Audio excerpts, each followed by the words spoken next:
There was discrimination to a certain extent. One story sticks in my mind. I was overseas at the Aleutian Islands, and I was on a minesweeper. And we couldn't bring any liquor on the ship, so we had to go over on the island. So on the island, they had this big Quonset hut where they had some 3-2 beer, terrible stuff, they imported from Seattle.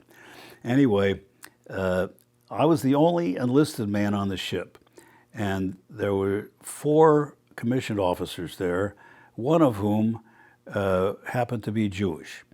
His name was Lefkowitz, and he was engineering officer. Well, you realize Mr. Lefkowitz came from Brooklyn. He probably had a degree from some business college in Brooklyn. And in World War II, the Navy gave a commission to any inductee that had a commission, that had a college degree. And with typical Navy efficiency, they made him engineering officer on the minesweeper. He knew about engines like I know about space travel, but the guys that were under him in the engine room knew all about engines, so they had very little respect for him. Anyway, this one night, I'm over here on the island drinking beer with some of the guys. They were called the Black Gang. They were, of course, they were not black, they were white. There was only one black man on the ship, and he was like a servant to the officers. But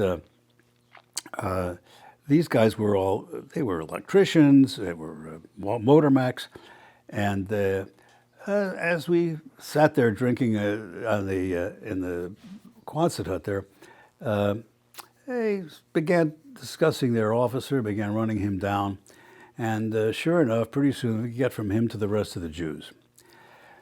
So across from me is sitting a French kid from Maine, and on my left is sitting a Mexican from Los Angeles. And as the conversation goes a little further and further, sure enough, the Mexican guy said something I didn't like. And by this time, I'm 19 years old and full of beer. So I stand up and haul off. And he said, "What's the matter? You Jew or something?" I said, "You're damn right I'm Jewish." Up jumps Frenchie the peacemaker. And he said, "Oh, Cohon, everybody knows that. We have Cohons back in Maine. They have the biggest junkyard in town."